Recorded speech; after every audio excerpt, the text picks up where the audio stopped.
लेकिन अब ऊपरी स्तरों से गिरावट देखने को मिली, खासकर की निफ्टी में। निफ्टी की बात करें तो फिलहाल यहां पर 20 से 22 अंकों की गिरावट है। 25,703 के लेवल पे निफ्टी में कारोबार हो रहा है। बैंक निफ्टी में थोड़ी सी मजबूती यहां पर जरूर नजर आ रही है। देखिए आप 100 अंकों की तेजी के साथ 61,273 के लेवल पे बैंक निफ्टी में कारोबार हो रहा है। वहीं सेंसेक्स में भी आप देखेंगे करीब करीब 60 अंकों की गिरावट सेंसेक्स में भी हावी हो रही है। निफ्टी के गेनर्स पर भी एक बार नजर डाल लेते हैं। देखिए टाटा स्टील, हालांकि आज मेटल पैक से बाजार को काफी सपोर्ट मिल रहा है। इंडेक्स की बात करें तो यहाँ पर 1.5 से 2% की तेजी आप मेटल पैक में देख सकते हैं। टाटा स्टील में निफ्टी का टॉप गेनर बना हुआ है 3.25% की तेजी के साथ। आईटीसी आज आप देखेंगे यहाँ पर भी करीब 1.25 से 1.5% की तेजी है। इटिना स्वदेश को एक्सक्लूसिव जो जानकारी मिली है 20 से 40% तक के सिगरेट के दाम बढ़ सकते हैं, जिसके चलते आज सारे टोबैको शेयर्स है उनमें अच्छी तेजी नजर आ रही है। और आप आईटीसी में भी देख सकते हैं करीब 1.25 से 1.5% की तेजी के साथ कारोबार हो रहा है। ग्रासिम में भी 1.5% की तेजी नजर आ रही है। जेएसडब्ल्यू स्टील और एक्सिस बैंक में भी करीब करीब 1% की तेजी इस वक्त नजर आ रही है। वहीं निफ्टी के लूजर्स पर आप नजर डालेंगे तो देखिए ओएनजीसी में आज 3% से ज्यादा की गिरावट है। इटरनल भी कल भी यहां पर थोड़ा सा प्रेशर नजर आया था और देखिए आज भी यहां पर दिख रहा है करीब 2.25% की गिरावट है। टेक महिंद्रा 2% से ज्यादा की गिरावट। विप्रो और कोल इंडिया में भी करीब 1 से 2.5% की गिरावट इस वक्त हावी होती हुई नजर आ रही है। एडवांस और डिक्लाइन के रेशियो पर भी एक बार नजर डाल लेते हैं तो देखिए इस वक्त 1484 शेयर्स हरे निशान में कारोबार कर रहे हैं। वहीं जो डिक्लाइन का रेशियो है वो 1346 शेयर इस वक्त लाल निशान में कारोबार कर रहे हैं। चलिए मार्केट चेक मैंने आपको दिया। कमजोर शुरुआत के बाद यहाँ पर अच्छी शुरुआत के बाद थोड़ी सी कमजोरी नजर आ रही है, लेकिन अब एक टेक्निकल व्यू भी ले लेते हैं। इस वक्त हमारे साथ अजीत मिश्रा जुड़ चुके हैं। अजीत जी गुड आफ्टरनून, स्वागत है आपका योर स्टॉक्स में। मैं तृप्ति बात कर रही हूँ और सबसे पहले मार्केट के साथ ही शुरुआत करेंगे। देखिए अच्छी शुरुआत हुई लेकिन अब निफ्टी पे ऊपरी स्तर से थोड़ा सा दबाव नजर आ रहा है। बैंक निफ्टी हालांकि अच्छे मूव्स यहाँ पर दिखा रहा है। इस वक्त बाजार की चाल को आप किस तरह से देख रहे हैं? शुक्रिया तृप्ति बिल्कुल। देखिए ये थोड़ी सी चीज अब यही हो गई है कि शायद एक सेक्टर बैंकिंग जो कि सारी हैवी लिफ्टिंग कर रहा है, बाकी सब या तो साइडलाइंस पे हैं या फिर रोटेशनल पार्टिसिपेट कर रहे हैं। तो ये रीजन है जिसकी वजह से हम देख रहे हैं कि इंडेक्स में थोड़ा सा कंसोलिडेशन का टोन है, बावजूद इसके कि टोन पॉजिटिव है, ओवरऑल बायस पॉजिटिव है थैंक्स टू बैंकिंग। तो मुझे लग रहा है कि निफ्टी में आपको कंसोलिडेशन एक्सटेंड होते हुए नजर आएगा, जहां पे कि 25,800 और 25,600 इस बैंड के अंदर आपको ये ट्रेड करता हुआ नजर आएगा। जब भी आप देखेंगे कि डिसाइसिव ब्रेकआउट हो आपका 25,800 के ऊपर, तब शायद 26,000 वाली चीज आपको इंडेक्स में देखने को मिले। Banking on the other hand मुझे लगता है कि आप जल्दी ही वहां पे 61,500 तक के लेवल्स देख सकते हैं। तो with in the sectoral front आपको बैंकिंग पे ज्यादा फोकस करना चाहिए अगर आप इंडेक्स पे बेट करने की अगर कोशिश कर रहे हैं। अदरवाइज स्टॉक स्पेसिफिक रहिए, because apart from banking selective stocks from auto, आपका मेटल काउंटर्स, एनर्जी, यहाँ पे काफी अच्छी बाइंग इंटरेस्ट इमर्ज हो रहा है और एवरीडे खासतौर से पीएसयू बैंक्स में। तो इन पे आप फोकस रखिए जब तक कि इंडेक्स में एक डिसाइसिव ब्रेकआउट ना आ जाए 25,800 के ऊपर। 25,800 एक अहम लेवल होगा निफ्टी के लिए और बैंक निफ्टी यहाँ पर थोड़ा सा बुलिश नजर आ रहा है और बैंकिंग शेयरों पर आप इस वक्त फोकस करके चलिए। और देखिए पीएसयू बैंक शेयरों से आज बाजार को काफ़ी कुछ सपोर्ट यहाँ पर मिल रहा है। चलिए आगे बढ़ते हैं और अब वक्त हो गया अपने पहले कॉलर को शो में जोड़ने का और इस वक्त हमारे साथ विजय जुड़ चुके हैं। विजय हाय, गुड आफ्टरनून, कहाँ से बात कर रहे हैं आप और क्या सवाल है आपका? Good afternoon, I am from Pune Maharashtra ji. I got, मेरे पास ओला मोबिलिटी के करीब 2,500 शेयर है। वो at the time of budget मेरे को ऐसा लगा कि इलेक्ट्रिक मूवमेंट में आ जाएगा एट द रेट ऑफ 35। तो मेरा टाइम कवरेज भी आई थिंक मोर देन, मैं 10 दिन के ऊपर रहा नहीं दे सकता। प्लीज गाइड करिए। ठीक है विजय, अभी आपको इस पर सलाह मिल जाएगी। हमारे साथ अजीत जी बने हुए। अजीत जी, विजय हमारे साथ पुणे से जुड़े हैं। उनके पास जो शेयर्स है वो ओला इलेक्ट्रिक के। देखिए आज तो हल्की फुल्की तेज़ी यहाँ पर नज़र आ रही है। 28 रुपये के आसपास कारोबार कर रहा है। उनका जो खरीद प्राइस है 35 रुपये का है। 2,000 इनकी क्वांटिटी है और 13,000 से ज़्यादा का नुकसान ये इस वक्त झेल रहे क्योंकि इनके बाइंग प्राइस से नीचे चला गया है। क्या आपकी राय होगी ओला इलेक्ट्रिक पर? लगातार खबरों में बना रहता है, कई सारी नेगेटिव खबरें भी लगातार यहाँ पर आती है, जिसका इम्पैक्ट भी काफ़ी कुछ शेयर पर नज़र आता है। क्या इन लेवल्स पर इन्हें बने रहना चाहिए? आने वाले दिनों में इनका जो खरीद प्राइस है वहाँ तक पहुँचता हुआ नज़र आ रहा है ओला इलेक्ट्रिक आपको? तृप्ति, देखिए, ओला इलेक्ट्रिक एक डिसाइसिव डाउन ट्रेंड में है, और जैसे कि आपने भी बताया कि हाल फिलहाल में जो नेगेटिव न्यूज आए, चाहे वो अर्निंग्स की तरफ से आए या फिर रिलेटेड न्यूज जो थी, कहीं ना कहीं टोन नेगेटिव है, स्टॉक आपका रिकॉर्ड लो पे है। मेरी रिकमेंडेशन विजय जी को ये होगी कि अ, इस बार एक बार को नुकसान लेके ये चीज अपने ध्यान रखें कि जो स्टॉक 52 वीक लो के पास अपना ट्रेड कर रहा है, नेक्स्ट टाइम मैं उस स्टॉक में कभी बाय नहीं करूंगा।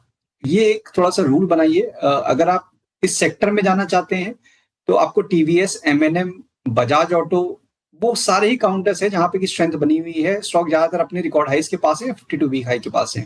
तो एक बार को नुकसान लेके मेरे हिसाब से इन किसी भी काउंटर्स में, अगर आप ऑटो स्पेस में ही रहना चाहते हैं शॉर्ट टर्म के लिए, तो वहां कंसिडर कर सकते हैं। का नुकसान लेके बजाज ऑटो, टीवीएस, यहाँ पर आप अपने निवेश लगा सकते हैं, क्योंकि इन शेयरों में अच्छी स्ट्रेंथ बनी हुई है। ओला इलेक्ट्रिक को लेकर फिलहाल यहाँ पर नेगेटिव व्यू ही अजीत जी का आता हुआ नजर आया। चलिए आगे बढ़ते हैं और अगले कॉलर को शामिल करते हैं। इस वक्त हमारे साथ संतोष सिंह जुड़ चुके हैं। संतोष जी, गुड आफ्टरनून, पूछिए अपना सवाल। Good afternoon ma'am. मेरा सवाल था त्रिवेणी इंजीनियरिंग पर जी। 494 पे 7000 समथिंग क्वांटिटी है। ओके। क्या करूं? 400 क्रॉस नहीं हो रहा है। वेट करूं या एग्जिट हो जाऊं? Okay okay. अजीत जी, हमारे साथ संतोष जुड़े हुए हैं और इनका सवाल त्रिवेणी इंजीनियरिंग्स पर है। इनके पास जो शेयर्स है वो 7,000 के समथिंग, 7,260 के आसपास की क्वांटिटी में है। 495 अपना बाइंग प्राइस बता रहे हैं और इनकी बाइंग प्राइस से तो काफ़ी नीचे है। 389 के लेवल पे आज कारोबार हो रहा है। करीब 1.5% से ज़्यादा की गिरावट है त्रिवेणी इंजीनियरिंग में, और नुकसान तो काफ़ी बड़ा है क्योंकि शेयरों की संख्या काफ़ी ज़्यादा है। पूछना चाहते हैं कि इन लेवल्स पर इन्हें बने रहना चाहिए या फिर यहाँ से एग्जिट कर ले, कहीं और दाव लगाया जाए? बिल्कुल, देखिए, मेरी राय संतोष जी को ये होगी कि आपने काफी पेशेंस दिखाए हैं, बट संतोष जी, अगर आपके पोर्टफोलियो का बड़ा पार्ट अगर एक ही स्टॉक में है तो डेफिनेटली आपको थोड़ा सा डाइवर्सिफाई करके चलना चाहिए, बिकॉज मैं देख पा रहा हूँ कि काफी कंसंट्रेटेड पोजीशन है और उसकी वजह से नुकसान भी काफी बड़ा दिख रहा है। जैसा आपने भी बताया कि 400 के लेवल को ये क्रॉस नहीं कर पा रहा है, बिल्कुल सही कह रहे हैं कि बहुत सारे अटेम्प्ट हुए हैं, बट जो गिरावट आई थी उससे रिकवरी काफी शार्प आई है। मींस आपने जो लास्ट लेग देखा था डिक्लाइन का, 400 से स्टॉक सीधा 310 गया था और वहां से रिकवरी काफी स्विफ्ट आई है। तो अब दोबारा से उन्हीं लेवल्स के पास, स्विंग हाइस के पास ये स्टॉक ट्रेड कर रहा है। मुझे लगता है थोड़ा बहुत कंसोलिडेशन हो सकता है, उसके बाद एक अटेम्प्ट हो सकता है इसको ब्रेक करने का, बट नेक्स्ट लेग में करीब 435-40 ये जोन काफी मेजर रेजिस्टेंस होगा। तो अभी के लिए बने रहने की राय होगी 375 ये लेवल अब होल्ड होना चाहिए ऑन द क्लोजिंग बेसिस। तो इसके स्टॉप लॉस के साथ आप बने रहिए। 435-50 के जोन में जब भी दोबारा आता है एक बार दोबारा से रिव्यू करिए। ये सलाह आपको त्रिवेणी इंजीनियरिंग्स पर मिलती हुई आई होप आप लेवल्स का ध्यान ज़रूर से रखेंगे। आगे बढ़ते हैं और जो अगला सवाल हमें मिल रहा है वो यूट्यूब से आया है। मनोज ने छत्तीसगढ़ से हमें सवाल भेजा है। इनके पास जो शेयर्स है वो SBI के हैं, 179 की क्वांटिटी है और 800 रुपये ये अपना बाइंग प्राइस बता रहे हैं। SBI काफ़ी अच्छा शेयर है। हाल फिलहाल में जो मार्केट कैप है वो काफ़ी बड़ा यहाँ पर SBI का रहा और शानदार स्पाइक्स यहाँ पर SBI ने दिखाई। देखिए आज भी आप देख सकते हैं 1219 के लेवल पे कारोबार कर रहा है, करीब आधे % की तेजी है। पिछले 6 महीनों की बात करें तो 47% से ज़्यादा चढ़ा है और एक साल में आप देखेंगे यहाँ पर 67% से ज़्यादा के रिटर्न SBI ने बना कर दिए हैं। अजीत जी, क्या सलाह होगी? SBI में काफ़ी बढ़िया प्रॉफिट इन्हें हो रहा है इन लेवल्स पे और इनकी बाइंग प्राइस से तो काफ़ी ऊपर निकल गया है। बने रहना चाहिए, आने वाले दिनों में और भी ज़्यादा प्रॉफिट इन्हें बनता हुआ नजर आएगा? बिल्कुल तृप्ति, देखिए, जैसे हम बात कर रहे थे कि बैंकिंग की स्ट्रेंथ है और बैंकिंग में PSUs जो कि काफी स्ट्रांगली आउट परफॉर्म कर रहे हैं, उसमें से SBI one of the top जो आपके परफॉर्मिंग नेम्स में से अभी है। पोस्ट रिजल्ट जिस तरीके का मोमेंटम देखने को मिला है स्टॉक में, काफी अच्छा बायस अभी भी आपके रिकॉर्ड हाइस के पास ही ट्रेड कर रहा है। तो अगर शॉर्ट टर्म का भी नजरिया है, मेरे हिसाब से उनको ट्रेलिंग स्टॉप लॉस के साथ बने रहना चाहिए। तो 1170 बेसिकली वो जोन है जहां पे कि आपका इमीडिएट स्टॉप बनेगा, कॉज काफी स्ट्रॉन्ग मूव आया है। तो करीब 50 पॉइंट नीचे का एक लेवल बन रहा है और ऊपर पे आसमान खुला हुआ है, कॉज आप रिकॉर्ड हाइस पे हैं। तो अगर आपका नजरिया बिल्कुल शॉर्ट टर्म का है तो थोड़ा बहुत प्रॉफिट बुकिंग कर सकते हैं और ट्रेलिंग स्टॉप लॉस रखिए 1170 का और स्टॉक को मूव करने दीजिए। आपको मूव करने दीजिए और आने वाले दिनों में भी अच्छे लेवल्स यहाँ पर नज़र आएंगे। ऑल टाइम हाई के करीब यहाँ पर ट्रेड करता हुआ। चलिए आगे बढ़ेंगे और अगले जो लाइव कॉलर है उन्हें शामिल करेंगे। इस वक्त हमारे साथ नितिन सिंह जुड़ चुके हैं। Nitin, good afternoon. बताइए आपका सवाल क्या है? Good afternoon ma'am. मेरे पास पंजाब नेशनल बैंक के 600 शेयर्स हैं। ओके। जो मैंने 135 रुपीज पे खरीदा था। That was in around April 24। Okay. तो अभी whether right now I think it is 127। तो whether I should hold it on और whether I should sell it off. Punjab and Sindh bank आपके पास है? Punjab national bank ma'am, PNB के। Okay okay. या जी।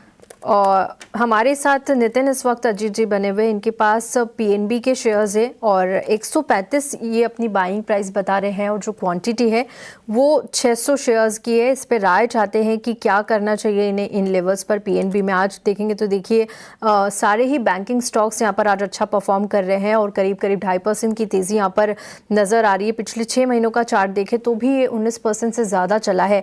इन levels पर क्या सलाह होगी, क्योंकि 135 पर इन्होंने खरीदा है, 127 पर आ गया है। लेकिन जिस तरह से आप बता रहे हैं कि बैंकिंग शेयरों पर आपका भी बुलिश नजरिया है, तो क्या करना चाहिए? आने वाले दिनों में पीएनबी भी अच्छा परफॉर्मेंस देगा, इनके बाइंग प्राइस तक पहुंच पाएगा? बिल्कुल। देखिए यहाँ पे जैसे हमने बात की कि बैंकिंग एज अ पैक काफी ज्यादा स्ट्रेंथ है और उसमें पीएसयूज में SBI, bank of Baroda, Canara bank, इन सभी ने काफी अच्छी परफॉर्मेंस दी है। इन्होंने काफी पेशेंस दिखाए हैं। ऑलमोस्ट 1 साल वेट किया है स्टॉक को। लास्ट टाइम जब उन्होंने बाय किया वहीं पे हाइज बनने के बाद एक काफी मेजर करेक्शन झेल के ये स्टॉक दोबारा से उन लेवल्स के पास आ रहा है। तो मुझे लगता है एक बार 135-40 के रेंज के पास जरूर रुकता हुआ नजर आएगा। आपको एक 120 का एक ट्रेडिंग स्टॉप लॉस मेरे हिसाब से मेंटेन करना चाहिए, बिकॉज अगर इस बार 135 के लेवल ब्रेक होते हैं तो 145-50 तक के लेवल्स भी नियर टर्म में देखने को मिल सकते हैं। तो अभी बने रहने की राय होगी, बट 120 के एक स्ट्रिक्ट स्टॉप लॉस के साथ। अभी फिलहाल आप बने रहिए। एक स्ट्रिक्ट स्टॉप लॉस आपको 120 रुपये का लगाना होगा। 135 अगर ब्रेक होता है तो आने वाले दिनों में उससे भी ऊपर के लेवल्स आपको पीएनबी में आते हुए नजर आएंगे। चलिए आगे बढ़ते हैं और अगला सवाल यूट्यूब से हमारे पास आ रहा है। सुशील शर्मा का सवाल है, सूरत से इन्होंने भेजा है। उनके पास जो शेयर्स है वो है कैप्री ग्लोबल कैपिटल के। शेयरों की संख्या 2700 और जो प्राइस इनने जिस बाइंग प्राइस पे लिया था वो 200 रुपये का है। कैप्री ग्लोबल आज देखिए अच्छी तेज़ी दिखा रहा है, 1.5% से ज़्यादा की तेज़ी है। 176 के लेवल पे कारोबार हो रहा है, लेकिन इनके बाइंग प्राइस से काफ़ी नीचे चला गया, जिसके चलते 65,000 से ज़्यादा का नुकसान इस वक्त ये झेल रहे हैं। 1 महीना होल्ड कर सकते हैं। इन्होंने जो हमें क्वेरीज में भेजा है उसमें लिखा है कि 1 महीने तक ये शेयर को होल्ड कर सकते हैं। अजीत जी, क्या 1 महीने में इनके बाइंग प्राइस तक चला जाएगा या इन्हें लॉन्ग टर्म के लिहाज से थोड़ा सा होल्ड करके रखना चाहिए कैप्री ग्लोबल? चार्ट्स पर आपको क्या लग रहा है आने वाले दिनों में किस तरह के मूव्स नजर आएंगे? बिल्कुल। देखिए एक रेंज बाउंड बायस के साथ ये ट्रेड कर रहा है। ऑलमोस्ट जो मैं देख पा रहा हूँ करीब 2-2.5 साल का यही एक टोन है, जहाँ पे कि 150 से लेकर 210 इसी बैंड में ये ट्रेड करता हुआ आपको नजर आ रहा है। अभी हाल फिलहाल में लोअर बैंड के पास आया था, वहां से एक रिकवरी रिबाउंड का अटेम्प्ट हो रहा है। 180 पहला पड़ा होगा, उसको क्रॉस करेंगे तब जाके 190-95 तक के लेवल्स देखने को मिल सकते हैं। बहुत ग्रेजुअल मूवर है, तो अगर आपके पास टाइम है, आप करीब 3-6 महीने का टाइम होराइजन रखते हैं, तब आप बने रह सकते हैं 160 के स्टॉप लॉस के साथ। और एक बार 190 से लेकर 200 के जोन आता है तो वहां पे एक बार को आपको दोबारा से रिव्यू करना चाहिए पोजीशन। 160 के स्टॉप लॉस के साथ आपको 2 से 3 महीने रखना होगा। 190 के आसपास यहाँ पर आता है, तो एक बार फिर से आप इसको रिव्यू करिए कैप्री ग्लोबल पर, यह आपको सलाह। चलिए इसी के साथ वक्त है एक छोटे से ब्रेक का। ब्रेक के बाद जल्द लौटेंगे और आपके सवाल